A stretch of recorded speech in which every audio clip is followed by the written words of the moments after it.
Halo Pigers, sudah tahu belum? Puskesmas Pulau Gadung memiliki layanan SDI DTK. SDI DTK adalah stimulasi, deteksi dini, intervensi dini tumbuh kembang.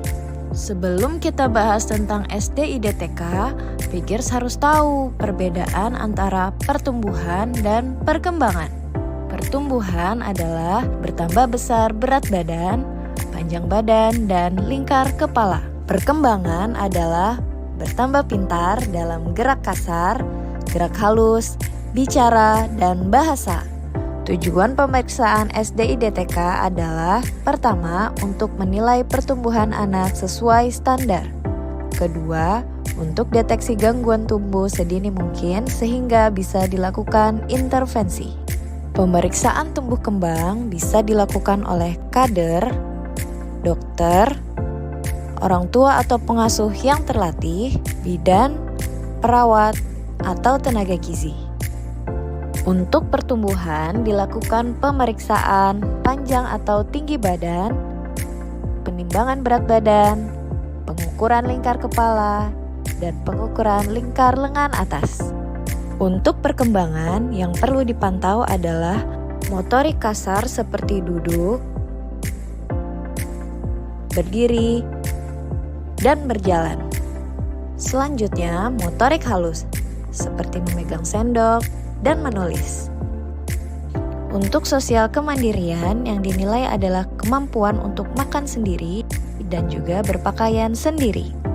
Selanjutnya, kemampuan bicara dan bahasa juga dipantau, misalnya pemahaman perintah dan berkomunikasi. Terakhir, mental dan emosi, contohnya perilaku anak.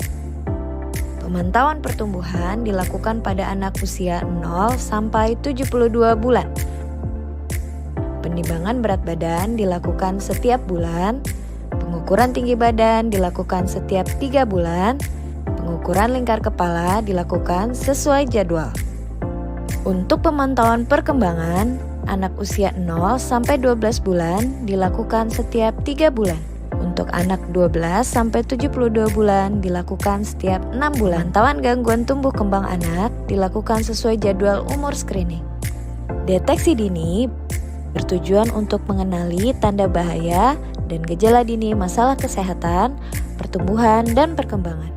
Deteksi dini dapat dilakukan di rumah, posyandu, PAUD, TK, dan sejenisnya. Di puskesmas, tenaga kesehatan akan melakukan diagnosis dini dengan pendekatan MTBS dan SDI DTK. Selain itu, petugas kesehatan juga melakukan intervensi dini dengan memberikan tata laksana, konseling, dan kunjungan ulang. Intervensi lanjut dilakukan di rumah sakit, di mana tenaga kesehatan akan memberikan diagnosis pasti gangguan perkembangan dan tata laksananya, dan juga tata laksana jika terjadi komplikasi kasus. Pemantauan pertumbuhan balita akan dilakukan plotting pada KMS balita atau buku KIA, di mana jika balita mengalami berat badan yang tidak naik, berat badan di bawah garis merah, atau berat badan di atas garis oranye, maka balita harus dibawa ke tenaga kesehatan. Untuk stimulasi perkembangan, lakukan checklist perkembangan anak sesuai usia. Jika ada satu atau lebih centang tidak, rujuk ke puskesmas atau pelayanan kesehatan. Ayo periksa SDI DTK. Gunakan buku KIA untuk pantau tumbuh kembang anak Anda.